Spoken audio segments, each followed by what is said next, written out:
Dinner at the Homesick Restaurant. Written by Ann Tyler.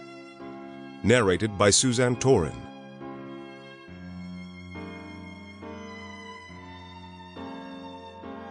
Chapter 1. Something You Should Know. While Pearl Tull was dying, a funny thought occurred to her. It twitched her lips and rustled her breath, and she felt her son lean forward from where he kept watch by her bed. "Get," she told him, "you should have got." "You should have got an extra mother," was what she meant to say. The way we started extra children after the first child fell so ill. Cody, that was, the older boy. Not Ezra here beside her bed, but Cody, the troublemaker. A difficult baby, born late in her life. They had decided on no more.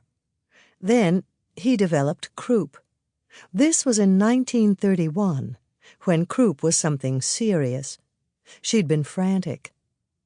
Over his crib she had draped a flannel sheet, and she set out skillets, saucepans, buckets full of water that she'd heated on the stove. She lifted the flannel sheet to catch the steam. The baby's breathing was choked and rough, like something pulled through tightly packed gravel. His skin was blazing, and his hair was plastered stiffly to his temples. Toward morning he slept. Pearl's head sagged in the rocking chair, and she slept, too, fingers still gripping the ivory metal crib rail. Beck was away on business.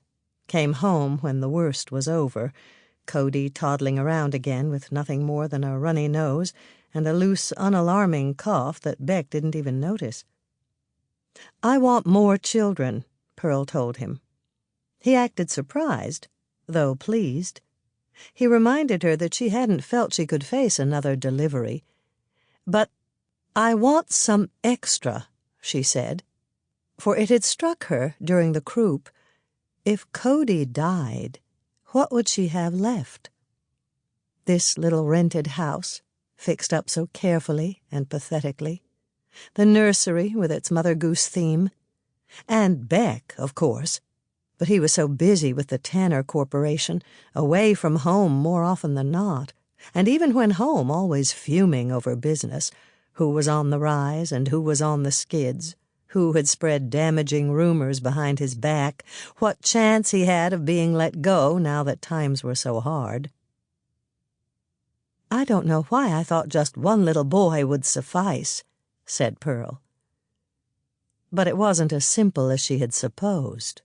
The second child was Ezra, so sweet and clumsy it could break your heart.